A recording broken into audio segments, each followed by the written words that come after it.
गांव के बाहर घने जंगलों के बीच एक पुरानी हवेली थी। लोग कहते थे कि वहाँ आत्माएं रहती हैं। दिन में तो वह जगह आम लगती, लेकिन रात होते ही हवेली से अजीब अजीब आवाजें आने लगती। गाँव वालों ने कभी हिम्मत नहीं की वहाँ जाने की। रवि, एक साहसी युवक, इन बातों पर यकीन नहीं करता था। उसने तय किया कि वह रात में हवेली में जाकर सच का पता लगाएगा। उसके दोस्तों ने उसे रोका, लेकिन वह नहीं माना। रात के ठीक 12 बजे रवि मशाल लेकर हवेली में पहुंचा। दरवाजा चरमराती आवाज के साथ खुला। अंदर अंधेरा था, दीवारों पर मकड़ियों के जाले थे। अचानक उसे लगा कि कोई उसे देख रहा है। जैसे ही वह आगे बढ़ा, सीढ़ियों पर किसी के पैरों की आहट सुनाई दी। वह पलटा, लेकिन वहाँ कोई नहीं था। तभी हवेली के ऊपर वाले कमरे का दरवाजा खुद ब खुद खुल गया। अंदर घना अंधेरा था, लेकिन रवि ने हिम्मत करके वहाँ जाने का फैसला किया। जैसे ही उसने कदम रखा,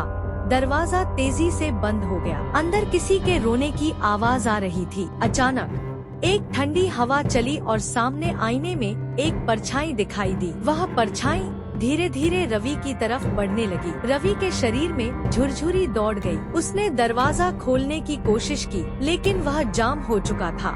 तभी किसी ने उसके कंधे पर हाथ रखा। अगली सुबह गांव वालों ने देखा कि हवेली का दरवाजा खुला था, लेकिन रवि का कोई नामो निशान नहीं था। उसके दोस्तों ने बहुत खोजा, मगर वह कभी नहीं मिला। कहते हैं, उस रात के बाद हवेली से किसी के चीखने की आवाजें पहले से भी ज्यादा डरावनी हो गई और अब वहां जाने की हिम्मत कोई नहीं करता।